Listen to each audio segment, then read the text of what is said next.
우리 하나님 말씀 요한일서 2장 1절에서 6절까지 말씀을 함께 봅니다. 요한일서 2장 1절에서 6절까지 말씀. 찾으시라고 우리 한 절씩 말씀을 교독하겠습니다. 제가 먼저 1절을 읽겠습니다. 나의 자녀들아, 내가 이것을 너희에게 쓰면 너희로 죄를 범하지 않게 하려 함이라. 만일 누가 죄를 범하여도 아버지 앞에서 우리에게 대언자가 있으니 곧 의로우신 예수 그리스도시라. 그는 우리 죄를 위한 통정이니 유명한 계열도 아니면 스스로의 죄를 위하시며 우리가 그의 계명을 지키며 이로써 우리가 그를 아는 줄로 알 것이요. 그를 알아가고 계명을 지키지 아니하는 거짓말하는 자는 지혜가 속에 있지 않으며. 함께 말씀하겠습니다. 누구든지 그의 말씀을 지키는 자는 하나님의 사랑이 참으로 그 속에서 온전하게 되었나니 이로써 우리가 그의 안에 있는 줄을 아노라. 그의 안에 산다고 하는 자는 그가 행하시는 대로 자기도 행할지니라. 아멘. 할렐루야. 오늘 종교개혁 기념주일이라서 다른 특별한 말씀을 또 준비할까 했는데 또 오늘 이 말씀이 또 정말 종교개혁하고 크게 다르지 않겠더라고요. 오늘 읽어보셨겠지만 하나님의 말씀을 지키는 자가 정말 하나님을 아는 자다, 이런 말씀들이 종교개혁 똑같은 맥락이라고 생각을 해서 오늘 이 말씀을 봅니다. 우리 말씀 듣기 전에 종교개혁에 대해서 간단히 우리 영상을 잠깐 보도록 하겠습니다. 특별히 종교개혁자들 중심으로 이렇게 우리가 종교개혁의 역사를 잠깐 살펴볼 수 있는데 잠깐만 우리 영상을 먼저 보고 말씀을 전합니다.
종교개혁자라고 하면 흔히 아는 사람이 누굽니까? 마틴 루터, 존 칼빈, 이렇게 여러분 알고 계신데 그 전에 야누스라고 하는 사람이 또 있어요.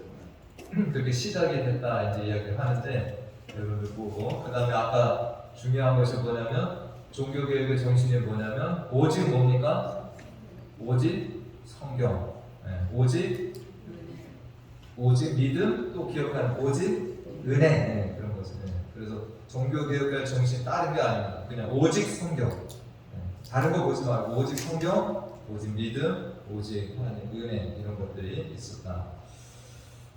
오늘 1517년 마틴 루터가 이텐베르그 성문에다가 55개조 반박문을 붙였습니다. 55개조 반박문을 붙였는데 이것으로 인하여서 이것이 이제 사람들에게 불씨가 된 겁니다. 그동안 사람들이 어려운 불씨는 뭔가 우리가 지금 신앙생활을 잘못하는 것 같다라고 생각을 했는데 누가 이것을 뱅기질 않았어요. 근데 마틴 루터가 저걸 기점으로 해가지고 저 95개의 반박문을 사람들이 복사해서 나눠주면서 온 유럽에 이것이 퍼져간 겁니다. 그래서 이제 그때를 종교개혁의 시발점이다 이렇게 해서 그때로부터 지금까지 이제 날짜를 정해서 지금 505주년이 됐다 이렇게 저희들이 보고 있는 겁니다. 이 당시의 사회를 보게 되면 나라마다 유럽에 왕들이 있어요. 그런데 왕들보다도 더 큰 힘과 영향력을 가진 게 누구냐? 교황이었어요. 교황. 그러니까 이런 교황의 어떤 정책이나 어떤 말들에 대해서 반대를 한다라고 하는 것은 죽을 수도 있는 거예요. 그러니까 마틴 루터가 95개의 반박문을 거니까 어떻게 된 겁니까? 바로 붙잡혀서 죽을 수도 있는 거예요.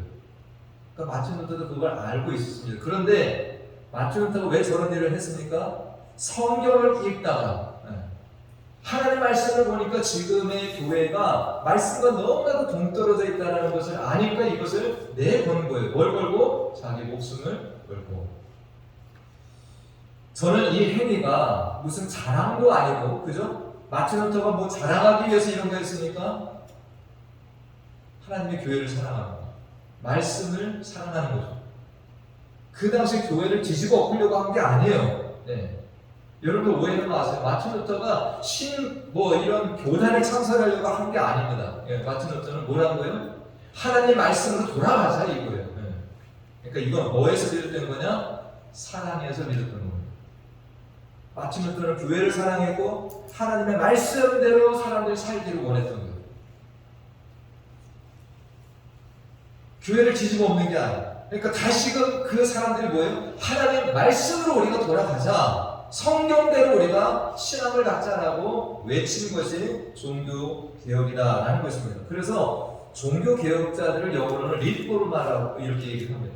리포머. 그러니까 뭘 그냥 쿠데타같이 이런 게 아니에요. 바꿔나가는 거예요. 그래서 이들은 어떻게 보면 선지자적인 영성을 가지고 있었습니다. 남들은 뭔가 틀렸다라고 생각을 하지만 외치지 못하는데 이 종교개혁자들은 뭐 하는 거예요? 말씀에 비춰보니까 아니다. 이것을 목숨을 걸고 외친 이런 선지자적인 사람들이라고 할 수 있습니다. 그 당시에 하나님의 말씀에 비추어 때 그 당시에 카톨릭이 잘못된 길로 가고 있는 것들이 뭐가 있었나요? 여러분들 잘 아시는 첫째로 뭡니까? 종교개혁 때 뭘 팔았어요?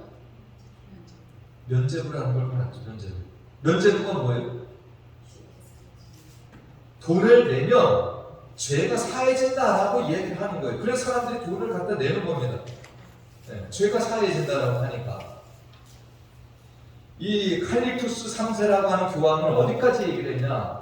이 땅에 살아있는 사람들뿐만 아니라 이미 죽은 사람들조차도 연옥이라는 것이 있어요. 이 카톨릭 개념에서 연옥에 있는 사람들이 이 땅에서 면죄부를 사주면 어디로 옮겨진다? 천국으로 옮겨진다. 이렇게 얘기를 하는 거예요. 그러니까 이 땅의 후손들이 자기의 조상들을 위해서 그 면죄부를 사주는 일까지도 일어났다라는 거죠. 이게 성경대로 올바른 가르침인가요?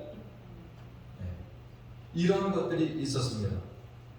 그 다음에 교회 안에 어떤 재정에 대한 이 부패들이 있었고 성직자들의 타락 이런 모습도 있었고요. 그 당시에 성경이 몇 권 없었죠. 그런데 라틴어 성경으로 되어 있는 거예요. 라틴어로만 되어 있기 때문에 일반 성도들은 그 성경에 근접할 수도 없고 읽을 수도 없었던 겁니다. 그러니까 이 성경을 다룰 수 있는 사람이 교와 사제들, 일반 성도들은 접근도 하지 못하는 이런 구조 속에 있었습니다. 그러니까 일반 성도들은 어떤 성경 말씀을 통해서 은혜를 받기보다는 그 당시에 사람들이 어떤 모습으로 이 위로를 받고 했냐, 사람들이 눈에 보여요. 그래서 뭘 봤습니까? 사람들이 성인 숭배를 했다.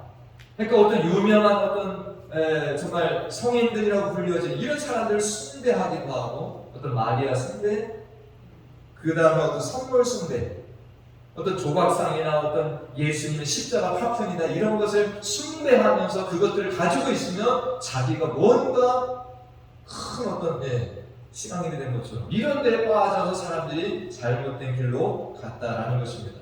이러한 때 종교개혁자들이 뭐로 돌아온 거예요? 성경이 있다 보니까, 성경 안으로 들어가다 보니까 뭐 한 거예요? 아, 지금의 우리가 믿고 따르고 하는 일들이 너무나도 성경과 다르다. 이건 주님의 가르침이 아니다라고 외쳤다라는 거죠. 그러니까 이 종교개혁자들이 외친 것은 달리 보면 뭐에서 돌아오라는 겁니까? 하나님 말씀에서 멀리 벗어나는 것, 그게 뭐예요? 우리가 하나님 말씀에서 벗어난 것이 뭐예요?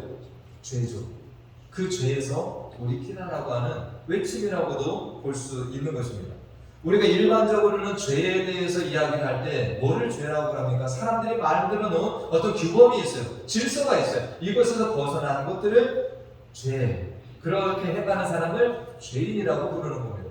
근데 우리가 성경적으로는 누구를 죄인이라고 하는 거예요? 하나님 말씀을 어기는 사람, 하나님 말씀과 격길로 가는 사람, 이런 것을 우리는 죄다, 죄인이다 이렇게 말을 하는 것입니다. 우리가 성경을 통해서 이 인류 역사에서 첫 번째 죄악이 어디에서 있습니까? 누구예요?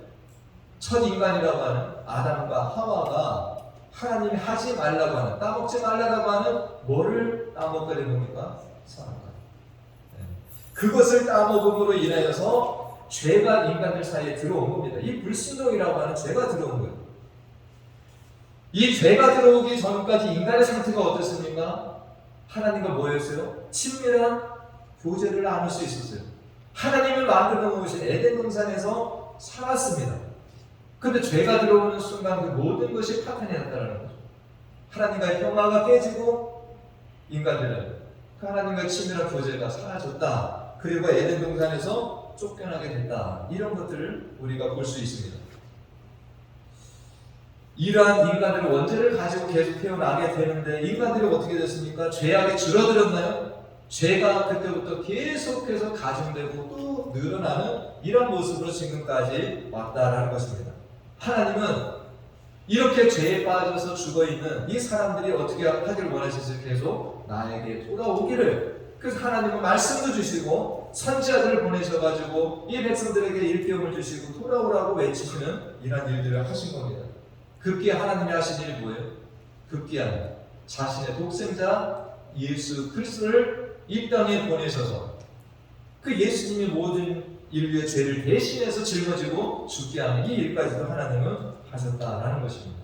이 죄가 우리가 잠깐 살펴보았지만 하나님과 우리 사이를 뭐 하는 거예요? 가로막는 장벽이 되는 거예요. 이 죄가 우리를 하나님께로 나아가지 못하도록 하나님과의 교제를 갖지 못하도록 하는 것이 된다라는 것입니다. 지난주에 우리는 하나님이 빛이시다라는 말씀을 계속 살펴보았습니다. 우리가 하나님과 이 빛 대신 하나님과 사귀면 사귈수록 뭘 깨닫게 된다라고 했습니까? 우리 안에 어두움들, 그것이 뭐예요? 우리 안에 죄들을 계속해서 깨닫게 된다. 그러면 우리는 뭘 해야 된다고 했습니까? 그 죄를 깨닫기만 하는 것이 아니라 하나님 앞에 자백하고 그것을 회개함으로 인해서 우리는 더 깨끗하게 우리는 주님과 교제를 나누는 사람들이 될 수 있다. 그래서 요한일서 1장 8절 말씀에 보면 우리들이 죄가 없다고 말하면 스스로 속이고 또 진리가 우리 속에 있지 않아요. 그러니까 이 죄가 없다라고 하는 사람은 어떤 사람이겠어요? 하나님을 알지 못하는 사람. 하나님을 아직까지 만나지 않은 사람. 그러니까 자기가 의로운 거예요. 나는 죄가 없다라고 여기게 되는 거예요. 그러나 여러분들이 하나님을 만나면 만날수록 뭘 더 깨닫게 되는 겁니까? 아, 내 속에 어둠이 아직까지 남아. 내가 정말 죄인이구나라는 것을 깨닫게 된다라는 것입니다. 그래서 우리들이 정말 빛 대신 하나님을 만나야 되는 거, 우리가 매주마다 나와서 예배를 드리고 말씀을 듣는 이유도 어떻게 보면 이 믿는 사람으로서는 뭐합니까? 우리가 더 빛 가운데 거하기 위해서 우리가 이런 것들이 필요하다라고 볼 수 있는 것입니다. 오늘 요한복음 2장 1절 말씀에 보니까 사도 요한은 사랑하는 성도들 자녀들에게 오늘 이 요한일서를 쓰는 목적을 분명하게 밝히고 있습니다. 몇 번 더 밝힐 건데 그 중에 오늘 중요한 목적을 오늘 2장 1절에서 밝히고 있습니다.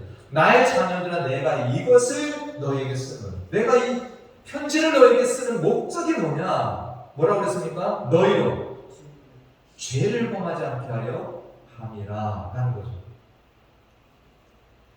자, 우리가 이것을 어떻게 생각하면 이제 예수 믿고 우리가 하나님 자녀가 됐으면 더 이상 죄를 지으면 안 되는구나, 우리는 완전하게 살아야 되는구나, 이런 말이 아니라는 거죠. 네.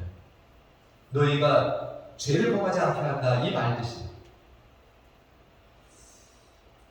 우리가 뒤에 보면 뭐라고 나와 있습니까? 만일 누가 죄를 범하여도 라는 거예요. 그리스도인이 이미 되었어도, 하나님의 자녀가 되었어도 또 뭘 할 수 있는 가능성이 있어요? 우리들이 여전히 죄를 지을 수 있는 가능성도 있다는 겁니다. 그래서 만일 누가 죄를 범하여도 라고 하는 말을 봤을 때 우리들이 그렇게 예수 믿었다고 완전하게 죄도 짓지 않고 의롭게 살아갈 수 있는 존재는 결코 되지 않는다는 것을 알 수 있습니다. 그러나 사도 요한이 왜 이걸 얘기하는 거예요? 죄가 하나님과 우리가 드디어 연합하고 하나님의 자녀로 살아가는데 이것을 뗄 수 있는 가장 강력한 무기가 뭐라는 거예요? 이 죄라는 거죠. 죄가 다시금 하나님과 우리 사이를 멀어지게 하고 우리가 하나님과 교제하는 것들을 방해하고 다시금 마귀의 영향권 안으로 갈 수 있게 만드는 중요한 역할을 한다는 것입니다. 이 아담과 하와, 아까 말씀을 드렸지만 아담과 하와가 죄의 결과를 얻은 것이 뭐예요? 그들은 죽음을 형벌을 받았습니다. 영원한 생명을 살 수 있었는데 죽음을 하나님 앞에 형벌을 받았고, 그 다음에 에덴 동산에 쫓겨나고 하나님과의 교제가 사라졌다는 것입니다. 오늘 2절 말씀에서도 예수님이 이 땅에 오신 목적이 뭐냐? 예수님이 왜 오셨습니까? 2절 말씀에 이것을 이야기하고 있는데, 그는 예수 그리스도는 우리 죄를 위한 화목제물로 오셨다는 거예요. 그리고 우리만 위할 뿐 아니라 온 세상의 죄를 위해서 오셨다. 그러니까 예수님이 오신 목적 중에 우리를 이 죄에서 구원하여서 우리가 이 죄의 어떤 노예에서 벗어나게 하도록 하기 위해서 이 땅에 오셨다는 것을 오늘 2절을 통해서 볼 수 있습니다. 오늘 종교개혁 505주년을 맞이하는 오늘 이런 말씀들을 보면서 우리 주변을 돌아보면 우리가 어떤 세상에 살고 있습니까? 우리 주변에 빛보다는 뭐가 더 많아요? 어둠의 일들이 더 장악을 하고 있다는 것. 이 죄들이 우리 주변에 도처에 깔려 있다는 것을 우리들이 볼 수 있습니다. 세상이 뭐에 대해서 알지 못하기 때문에 빛 대신 하나님에 대해서 알지 못하고 믿지 않기 때문에. 세상은 지금 무엇을 모토로 얘기를 합니까? 세상에서 우리들이 가져다주는 좌우명이라고 하는 것이 뭐가 있어요? 당신이 하고 싶은 대로 하세요라는 것이 암묵적으로 계속 강조가 되고 있습니다. 누구를 무시하라는 거예요? 하나님은 없다. 당신이 최고다. 당신이 하고 싶은 대로 살면 된다라고 합니다. 마치 브레이크 없는 기차와도 같이 이렇게 폭주를 하는 지금의 모습을 우리가 계속 보게 됩니다. 지난주 수요 성경 공부를 하면서 제가 참 이런 마음을 하나님께서 갖게 하셨는데, 뭐냐면 정말 우리가 살아가는 이 땅이 누구의 땅입니까? 누구 땅에 우리가 살고 있어요? 하나님의 땅에 살고 있어요. 하나님의 땅이에요. 그런데 하나님이 이 더러워진 땅에 옛날에 이스라엘 백성들을 어디로 들어가라고 했습니까? 애국 땅을 떠나서 가나안 들어가라. 그래서 그 가나안에 죄악의 범람한 그 땅에 뭐를 세우라고 그랬습니까? 하나님의 나라를 세우고 하나님의 통치가 임하는 그 사명을 주인 겁니다. 근데 다시금 우리가 하나님의 땅에 살아가고 있는데 우리들이 발 딛고 살아가는 이 모든 땅들이 다 뭐와 같이 변해가고 있습니까? 지금 가나안 땅과 같이 그렇게 되고 있다는 거예요. 우리들은 사명이 있다는 거죠. 우리가 발 딛고 사는 그 땅에서 우리는 뭘 해야 되는 거예요? 하나님께서 예전에 이스라엘 백성들을 주셨던 그 사명을 우리가 감당하며 살아가야 되는데 우리는 역으로 어떻게 하고 살아가고 있는 그 가나안 땅에 영향을 받고 산다는 거예요. 지난주 수요 성경 공부 때 여로보암 왕이라고 하는 왕을 봤습니다. 북이스라엘의 왕이 되었는데 그가 뭐 한 거예요? 하나님의 땅으로 만들기보다는 오히려 그 가나안 사람들의 그 문화들을 수용하고 그 땅을 범죄의 땅으로 만들어갔다는 거예요. 우리는 이 땅 가운데 어떻게 살아가야 된다고요? 죄 짓지 말고 살아가야 되는 사명이 있습니다. 오늘 우리가 죄를 짓는 데 있어서 하나님의 말씀을 몰라서 짓는 죄들도 있지만 웬만하면 또 뭡니까? 알면서도 우리가 계속해서 그 죄를 짓는 이러한 죄도 우리 가운데 있습니다. 우리가 만약에 이러한 죄들을 지었을 때 오늘 1절 말씀을 우리가 기억할 수 있기를 바랍니다. 1절 말씀 후반에 뭐라고 나와 있습니까? 만일 누가 죄를 범하여도 우리에게 뭐가 있다? 우리는 아버지 앞에서 우리에게 대언자가 있다. 곧 의로우신 예수 그리스도가 우리의 대언자가 되신다는 겁니다. 할렐루야. 대언자의 역할이 뭡니까? 하나님 앞에서 우리는 죄인입니다. 근데 예수 그리스도께서 우리 옆에 서셔서 우리의 죄를 위해서 하나님께 정말로 대신 이야기를 해주고 또 우리들을 정말로 보답해주는 이런 일을 예수님이 하고 계시다. 이 대언자가 우리에게 있다는 것을 기억을 하라는 것입니다. 이 죄라는 것을 다루려고 하면 이 기독교에서 너무 범위가 광범위해서 다 다룰 수는 없습니다. 오늘 우리가 이 예배 시간을 통해서 분명히 기억하실 몇 가지가 있다면 우리는 하여튼 이 아담과 하와가 죄로 인해서 타락함으로 하나님과 멀어지게 되었다는 것을 우리가 기억하면서 또 주님께서 뭐하러 오셨다? 우리의 죄를 대신하여서 정말 이것을 위해서 오셨다는 것을 기억하시고 또 수많은 선지자들, 예수님의 제자들, 오늘 본문에 나와 있는 사도 요한도 뭐에 대해서 얘기를 했다? 너희들 죄에 빠지지 않도록 죄에 대한 것들을 강조하고 그것을 일깨웠다는 것을 우리가 기억하시길 바랍니다. 우리가 오늘 이렇게 죄를 지을 수도 있는 존재들이지만 우리가 하나님 앞에 죄를 지었다? 근데 이것을 누가 깨닫게 하시는? 내 스스로는 깨닫기가 힘들어요. 누가 하시는 일입니까? 우리 안에 성령께서 이 일을 하신다는 거예요. 여러분 이거 기억하셔야 됩니다. 내가 죄라고 깨닫는 것이 내 의지나 내 똑똑해서가 아니라는 거예요. 내 안에 계신 성령께서 죄를 일깨워 주실 때 우리는 그것이 누구의 역사입니까? 하나님이 하시는 거예요. 그때 우리는 지난 시간에 배웠듯이 요한 1서 1장 9절 말씀 이것으로 우리는 가야 됩니다. 다 같이 읽어볼까요? 시작. 만일 우리가 우리 죄를 자백하며 깨닫는 데서 우리는 멈추는 것이 아니라 뭘 해야 된다는 거예요?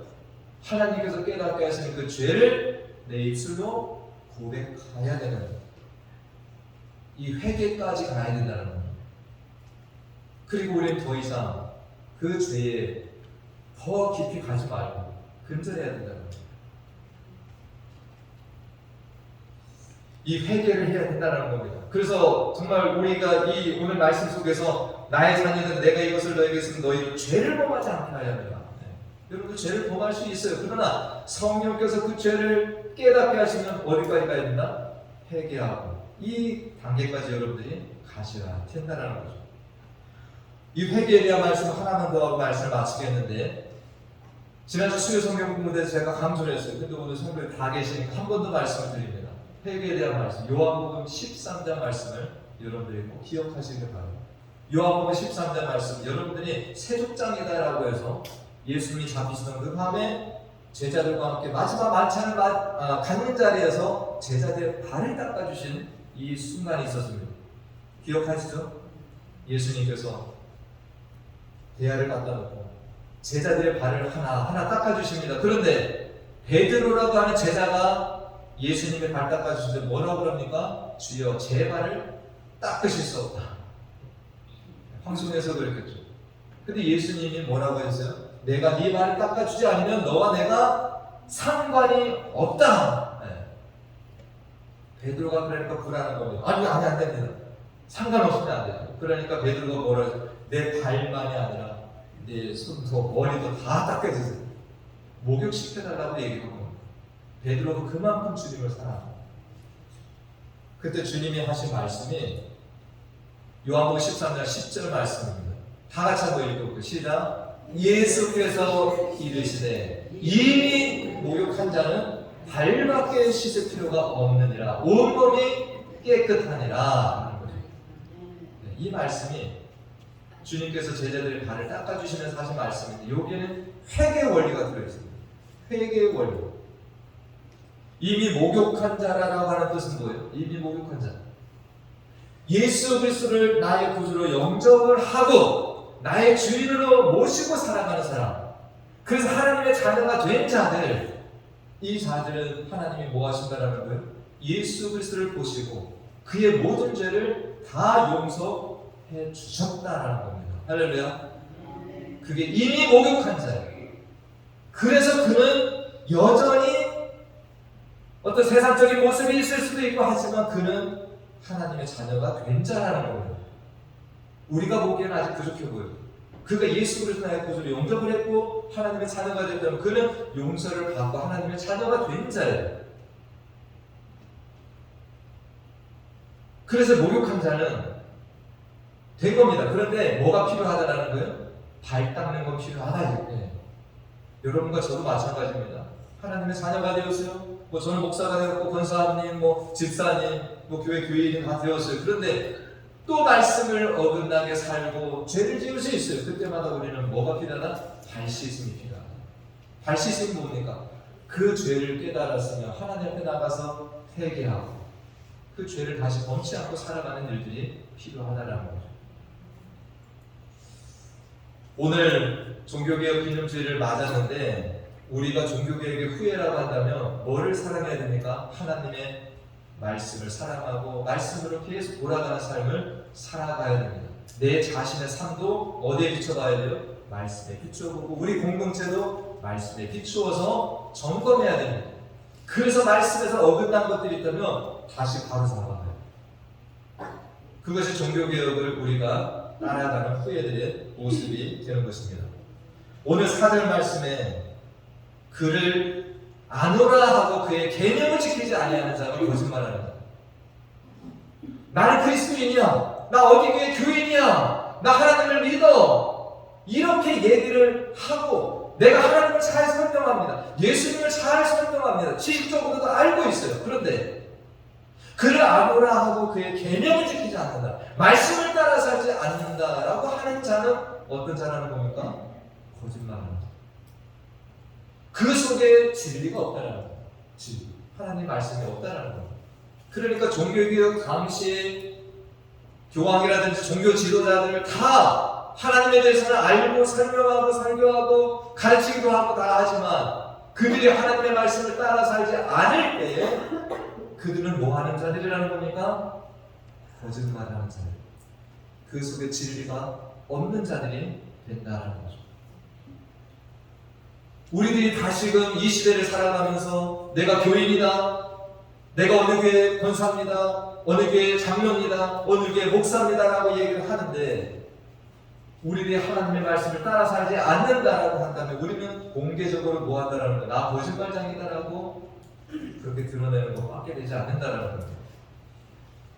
그래서 우리들이 다시금 말씀으로 돌아가서 정말로 내가 말씀대로 따라 살려고 애쓰고 싸우고 정말 그것을 내가 위에서 달려나가면 이 삶을 살아나가는 사람이 진짜 뭐라는 거야? 종교개혁의 이 정신을 가지고 따라가는 신앙인들, 참된 믿음의 사람이다라고 할 수 있는 겁니다. 오늘 5절을 읽고 말씀을 맺겠습니다. 5절 말씀 다 같이 시작. 누구든지 그의 말씀을 지키는 자는 하나님의 사람이 참으로 그 속에서 온전하게 되었나니 이로써 우리가 그의 안에 있는 줄을 아멘. 오늘 종교개혁을 맞아서 그의 말씀을 뭐하는 자? 지키는 자가 하나님의 사랑이 참으로 그 속에 있다. 그가 하나님의 자녀다 라는 것을 기억하시면서 정말 우리가 남은 모든 또 우리의 삶 동안에 그 말씀을 따라 살 수 있는 복된 성도 되시길 간절히 축원드립니다. 기도하겠습니다. 하나님, 종교개혁 509주년을 맞아 하나님께 예배를 올려드립니다. 오랫동안 하나님의 말씀을 벗어나고 거짓된 길을 가는 중에 하나님의 말씀을 제대로 깨달은 종들을 통해 다시금 하나님의 말씀으로 돌아가게 하여서 참된 복음, 참된 믿음 가운데 우리들도 하나님을 섬기고 예배할 수 있게 은혜 주시니 감사드립니다. 종교개혁 기념주의를 맞은 오늘 우리들 안에도 하나님의 말씀을 따르지 못하고 불순종하는 죄들이 있는지 돌아봅니다. 내 안에 인본주의 신앙, 나의 고집으로 하나님을 섬기는 죄의 길로 나아가고 있다면 우리가 그 길에서 돌이키게 인도하여 주시옵소서. 날마다 주님과 동행하며 하나님의 말씀을 가까이 하면서 사는 중에 날마다 우리 안에 개혁되는 은혜, 말씀으로 돌아가는 개혁이 이루어지는 삶이 되게 인도하여 주시옵소서. 날마다 우리를 새롭게 하시며 하나님의 나라로 인도해 주시는 예수님의 이름으로 기도하나이다. 아멘.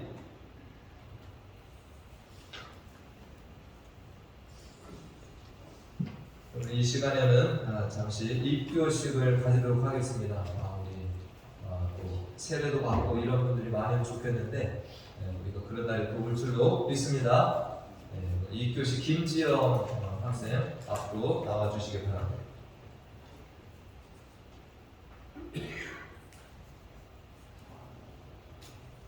이번에 같이 공부하는 사람이 없어서 저랑 뭐라 그러죠? 1대1 제자 1대1 공부를 했습니다. 이 앞으로 나와주세요.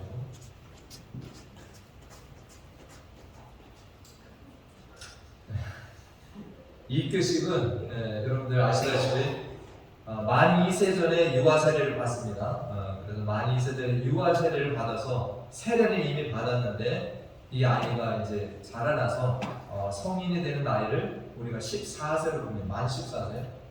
그래서 만 14세가 되고 나서 이 아이에게 이제 묻는 겁니다. 그런 것들을 확인한 다음에 정식으로 이제 교인이 되는 겁니다. 입교인. 그래서 이제 요 절차를 하는 것인데 제가 어제 시험도 다 쳤고 문답도 했습니다. 그래서 통과를 했고 우리 이 헌법에 보면은 입교식을 할 때 이렇게 앞에서 선포하는 내용이 있습니다. 제가 한번 읽어드릴게요.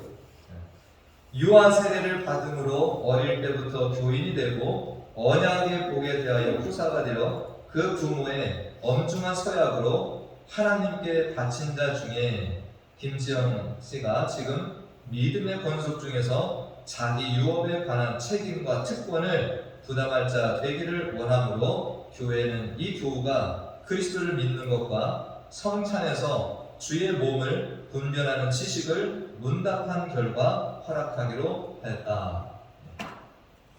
지난번에 성찬할 때 지영이가 그랬대요. 엄마한테 그랬대요. 나저 빵 먹고 싶어 이렇게. 그래서 성찬할 때 왜 세례교인 이상이라고 하냐면 그 의미를 모르고 먹는 거는 안 되는 거기 때문에 그걸 설명해야 됩니다. 그래서 제가 이번에 설명을 다 했고 이제 이 교식을 통과하면 너도 먹을 수 있다. 제가 설명을 했습니다. 자, 이 시간에 입교 선서를 받도록 하겠습니다. 자, 손을 들어주시고 묻는 말에 대답을 크게 하기를 바랍니다. 자, 첫째, 김지영님은 하나님 앞에 죄인인 줄 알며 당연히 그의 진노를 받을 만하고 그의 크신 자비하심에서 구원 얻을 것밖에 소망이 없는 자인 줄 믿습니까? 크게 얘기를. 네. 김재영님은 주 예수 그리스도가 하나님의 아들 되심과 죄인의 구주 되심을 믿으며 복음에 말한 바와 같이 구원하실 이는 다만 예수뿐이신 줄 알고 그를 받으며 그에게만 의지하십니까? 김재영님은 지금 성령의 은혜만 의지하여 그리스도를 쫓는 자가 되어 그대로 힘써 행하며 모든 죄를 버리고 그의 가르침과 모범을 따라 살기로 작정하며 허락하십니까? 김정일은 교회의 관할과 치리를 복종하고 그 청결하고 화평함을 이루도록 힘쓰기로 허락하십니까? 네. 이거를 나중에 뽑아서 줘야 되겠네. 교회 치리를 잘 따라야 됩니다. 자, 이것으로 우리 김지영 학생이 성부와 성자와 성령의 이름으로 베니스 한인교회 입교 교인이 되는 것을 선포합니다. 큰 박수로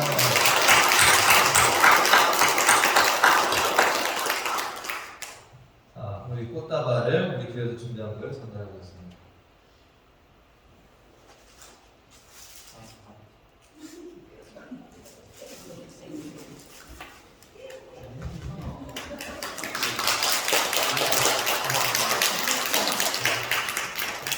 아까 서 있고 우리 잠깐 어디 가니? 기도하고 들어가는 거. 기도하겠습니다. 하나님, 우리 김지영 학생이 어렸을 때 또 유아 세례를 받고 이제 만 14세가 지난 또 이렇게 성인이 되어서 자기 믿음으로 또 우리 주님이 나의 구주 되심을 또 고백하고 이제 베니스 교회 정식 교인이 되었습니다. 또 지금까지 또 우리 하나님께서 또 인도하셨는데 앞으로 이 세상을 살아가는 동안에도 우리 예수 그리스도를 나의 구주로 잘 믿고 또 우리 하나님 맡겨주신 사명을 잘 감당하는 하나님의 딸이 되도록 인도하여 주시옵소서. 예수님의 이름으로 기도하옵나이다. 아멘. 자리로 돌아가 주시죠.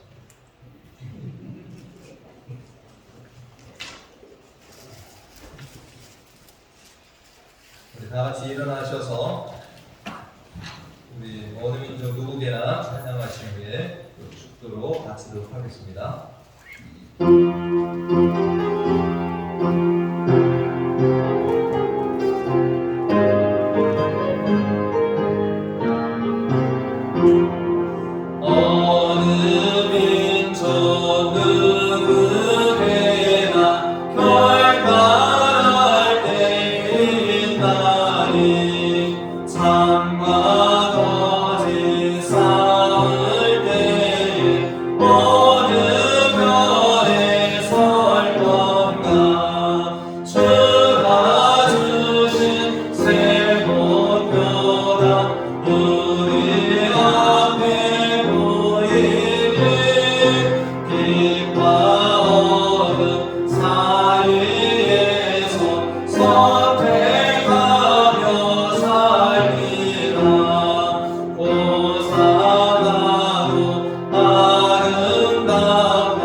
우리 가는 그 앞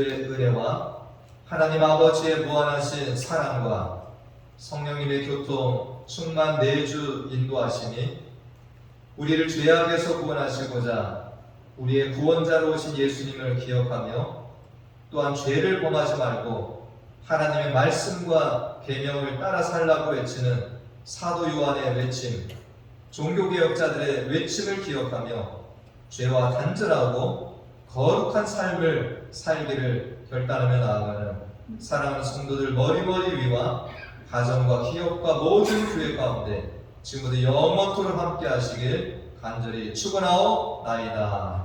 아멘.